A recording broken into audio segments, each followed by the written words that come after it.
Bien. Salud. Salud. Lo que Manchester nos da. Lo que Manchester nos da arranca en este momento. De momento no nos dio todavía Amargo Obrero, la bebida del pueblo argentino. La bebida del pueblo argentino, y ahora nos vamos a un pueblo del noroeste de Inglaterra, una ciudad que tiene mucha cuestión, está muy presente esta cuestión obrera y de la lucha por los derechos de los obreros. Una ciudad industrial de la que ya hablamos históricamente, cómo nació, una ciudad que ya viene del Imperio Romano. Ya hablamos de qué significaba, etimologías, historia, feminismo, movimientos obreros y todo lo demás. Vamos a seguir en la nuestra. Estuvimos hablando de Hermann Hermits, por ejemplo, una de las bandas de los 60 que irrumpió ahí en Manchester. Que de esa banda que escuchá los temas, tal vez no conoces el nombre, tal vez no conoces el nombre de la banda, pero escuchás y dices, este tema me suena, lo conozco. Bien. Tiene eso, ¿viste? De ahí viene. Sí. Bueno, estuvimos un poco viendo esto. Y ahora vamos a seguir. Estuvimos viendo los 70 y principios de los 70. Ahora vamos a seguir en la década del 70. Y la década del 70 fue, digamos, sobre todo a mediados, estamos hablando del año 75 puntualmente, el punk. El punk había explotado en Inglaterra, obviamente, pero en Londres. En Londres fue como la explosión. Obviamente estaban los Pistols, quienes irrumpieron, y un montón de otras bandas más, porque era todo movimiento, ¿no? Y todo un movimiento de algo nuevo que estaba surgiendo. Y bueno, los Pistols van a Manchester. Tienen una presentación importante, su primera presentación en Manchester, otra de las ciudades más importantes de Inglaterra. Y bueno, cautiva a los jóvenes de esa época, estos jóvenes que estaban por ahí en el colegio, iniciando alguna carrera universitaria, y generó un quilombito, en el buen sentido, un pibe que le cambió la cabeza. Es como otra cosa, porque veníamos, por ejemplo, de los 70, con la psicodelia, el flasheo, vamos por allá, y acá ya una cuestión que quizás iba más a bardear al sistema, ¿no? Como el putear, básicamente el punk tiene que ver con eso, digamos, con el putear por putear o el putear con una causa. Como vos quieras, con todo, porque hay diversos aspectos, hay como cuestiones en las que hay, si querés, un sustento y después simplemente es putear como vos quieras, porque había también una desazón en la juventud inglesa de esas épocas, había mucha desocupación, jóvenes que no tenían futuro, de ahí vienen muchas frases del no future, ¿no? Una generación que se sentía que no tenía futuro. En esa Inglaterra hay un mundo totalmente oscuro, también está pasando en todo el mundo, ¿no? Porque lo mismo pasa ahora casi. Claro, pero siempre hemos tenido quizás unos altos y bajos, ¿no? Estas ondas sinusoidales de la historia, donde hay altos y bajos de progreso ¿cómo? Económico, sinusoidales, acá ya me estoy poniendo ingenieril. ¿Qué sería una onda? Y estas ondas que van y bajan, estos ciclos, ¿no? Uno podría hablar de ciclos.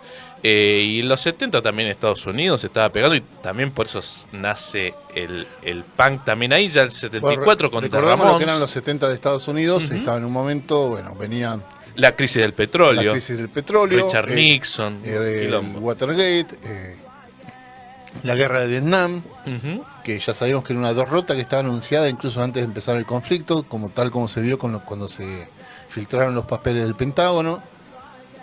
Bien dijiste vos lo del petróleo, es una sociedad que estaba descreída de su clase política. Sí, lo mismo de ahora. Bueno, lo mismo que... Tenemos crisis de petróleo y la gente no cree en su dirigencia política. Lo mismo pasaba en Inglaterra y Manchester. No todo, no hay que generalizar, ¿no? Y Manchester, mucha desocupación. Y acá aparecen los Buzzcocks, que estamos escuchando acá de fondo, una banda que la rompió, y justamente armaron la banda luego que estuvieron los Sex Pistols. Cambiaron sus nombres originales los fundadores, Pete Shelley y Howard Devoto, son los nombres que después adquieren. Se llamaban Peter McNeish y Howard Trafford, o sea, nombres más ingleses. Y después de ver a los Pistols, quisieron armar una banda. Eran estudiantes de nacientes carreras ahí universitarias, de instituto, y bueno, dicen, vamos a hacer rock. Y esto nuevo, ¿no? Porque era un sonido nuevo que rompió con todo lo otro. En Inglaterra ya estaba Pink Floyd, había muchas cosas que iban por el lado de lo progresivo, lo experimental y la psicodelia, y esto iba por otra parte, canciones cortas y barderas al frente. Bad con lo que hace es también ponerle un poco de melodía y romanticismo. Muchas de estas canciones tenían que ver un poco también con la cuestión amorosa. Eh, Ahora en un ratito vamos a ver algunas de las presentaciones que tuvieron los Vascos por ahí en la tele. Su nombre Vascos viene de lo nombraron en una serie de televisión como es de Buck Cox. Cox viene de como de pibe, compañero, amigo, ¿sí? Y ya se te estás riendo porque también significa otra cosa. No me estoy riendo de eso. Tengo el dato de pantalla sonora. Pero viene de la jerga un poco inglesa de amigo, te voy pibes. a mostrar porque nos puede remitir a un hashtag que a nadie le importa. ¿Cómo no?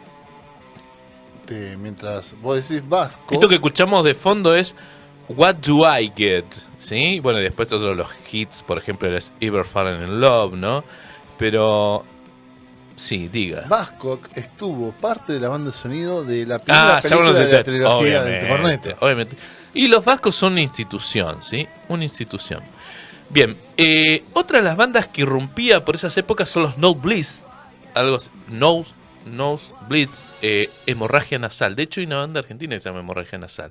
Bueno, acá están los de acá en Neuquén teníamos a Medada Corrosiva. Eso también, acá en Neuquén. Debe haber algún tema perdido por alguna red de Medada Corrosiva. Esta banda nace por uno de los que estaba acompañando a otra banda punk que vamos a escuchar más adelante, que se llama The Slaughter of the Dogs. Eddie Garrity la armó y fue el vocalista principal de esta banda ahí en los 70. Esta banda tuvo también a quien fuera el futuro líder de una banda que brilló en los 80, brilló entre comillas porque era post-punk muy oscuro, los 80 lo que vino después, una banda que se llamó The Durruti Column, que también es de Manchester. Vinnie Reilly viene de acá, de Nosebleeds. Y acá también estuvo Morrissey, el conocido Morrissey que después armó The Smith y obviamente tiene nombre propio, ¿no? Venía de acá. Sí, venía de acá. Hoy por hoy está medio fachociento, pero bueno. Sí. Pero dijo algo muy concreto. Pero dijo algo interesante con la muerte de Sinéad O'Connor. Exactamente. Dijo que justamente decía... lo que todos decimos, que ahora la celebraban, pero cuando tenían que estar con ella ninguno estaba. Ya hablaremos seguramente en alguna ocasión de Sinéad O'Connor. Tremenda música. Muy interesante su último disco. A mí cuando se hizo conocida, la verdad que el tema... Sí, tiene un montón de canciones. Alta artista. Lo daba todo. Me pasa mucho con muchos artistas de esa onda más under, de que el tema más conocido me parece una garompa y el resto de los temas sí. El último disco, sí. No es una mala palabra garompa. No, es un remedio. Es un remedio que usaba. Sí, todo después te tomas una garompa y después todo te chupa un testículo. Claro.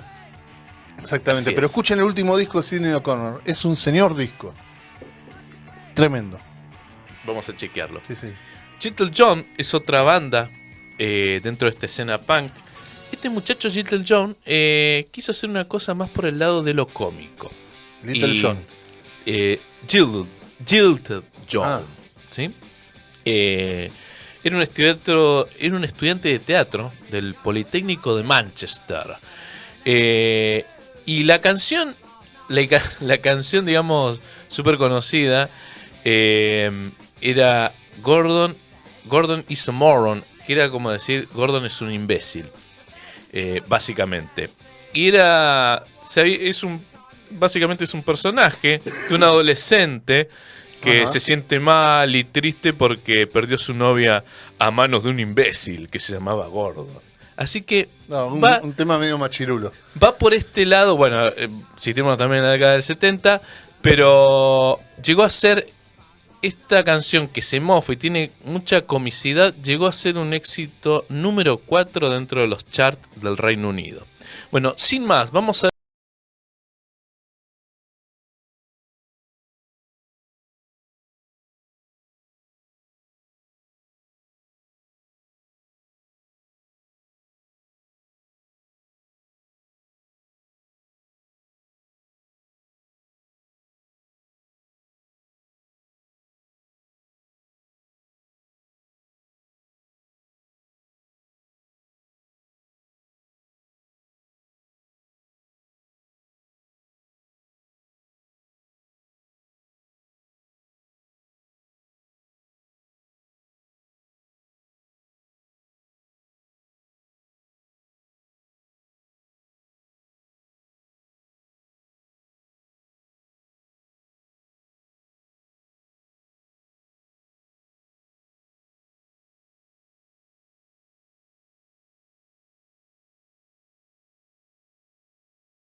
granjearse un nombre dentro de la escena del rock primigenio, de esto nuevo que se llamaba, que se llamaba punk. Por ejemplo,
excelente, recorriendo la mitad de la década del 70 para adelante. ¿Puedo mandar un saludo? El punk manchesteriano. A Cana Hielo, que sí. nos había escrito hace Cana un ratito. Hielo, gran saludo. Después chequeen en el canal de YouTube la entrevista que tuvimos con Cane, que está con obra. Sí, Está los domingos. sí, un saludo a Don Goldi. Vamos, Don Goldi. Teatro Histrión, vamos. El último evangelio, ¿no? Sí. El quinto. El quinto, el último. Bueno, es el quinto o el último. El quinto. De Fifth. Bien. The Fall es una banda también de Manchester, que esta duró un montón. De hecho, duró hasta el 2018. O sea, esta es una banda súper importante. Muy referida por muchas de las bandas inglesas, sobre todo. Se formó en 1976 y duró hasta 2018, en la que, digamos, su miembro fundador y el único que estuvo a través de todos los años, Barry Smith, murió justamente en ese mismo año y bueno, se dio por terminada la banda, que tuvo 32 álbumes de estudio. Otro exponente importante es John Cooper Clarke, conocido como Evidently Chicken Town. Y este tipo viene ya de Salford, y bueno, y tuvo su explosión en Manchester. Surgió ahí también a fines de los 70, ya más por el lado más poeta punk. Es muy parecido, tiene mucho la onda de Bob Dylan, pero más bardero. Viene un poco cultivar la cultura trash, y mucho en su poesía está, bueno, obviamente letras barderas y antisistema, críticas, mucha comedia también y humor en esta poesía. Ha aparecido en algunos documentales, por ejemplo en una compilación documentaria que se llama Hurk, A Music Work, del año 82, donde también aparecen performances en vivos de otras bandas de la época importantes como The Police, Devo, por ejemplo. Es un tipo también muy mencionado, por ejemplo, porque también hemos hablado hoy mucho. Alex Turner de Arctic Monkeys lo llama una gran influencia. Y para cerrar, una de las bandas exponentes de Manchester es Alberto y los Tríos Paranoias. Alberto y los Tríos Paranoias se formaron en el año 73. Son como de los más viejitos de estos. Un grupo básicamente cómico, ¿sí? Sí, con ese nombre. Pan cómico, ¿sí? Mucha sátira y caricaturesco. Digamos, lo toman de una banda paraguaya. El nombre lo toman de una banda paraguaya que se llama Alberto y los Tríos Paraguayos. Suena a nombre de banda que estuvo en algún tema de una película de Coca Sarli, Bien, básicamente. toman de acá y se llaman Alberto y los Tríos Paranoias. Y bueno, tuvieron muchas presentaciones en... Alberto, ¿y cuánto me dijiste el nombre original? Vamos a ver si efectivamente estuvo en una película. Alberto y los Tríos Paraguayos. Bueno, tuvieron muchas presentaciones en las televisión allá de Inglaterra por aquellas épocas. Arrancaron haciendo la banca de Hawking. Hawking es la banda que tuvo después el que armó Motorhead, Lemmy Kilmister, y bueno, y después obviamente haciendo soporte de muchas de las bandas exponentes de las épocas, de todas las principales que estaban ahí jugando en primera. Estuvieron los Albertos y Tríos Paranoias. Luis Alberto del soportando. Paraná y su trío Los Paraguayos. Ajá. Tienen un disco. Isabel Serri, porque han estado en bandas de sonido de sus películas. Ah, muy bien, mira vos. Bueno, mirá ¿Viste? la conexión que hay. Tomá, Manchester, ¿viste? Yo sabía que la Argentina. Coca Sarli tenía algo. Manchester, Coca Sarli, Argentina. Bueno, sin más, vamos a cerrar entonces lo que Manchester nos da con una presentación de Alberto y los Tríos Paranoias. Head Down, No Sense.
Let's start.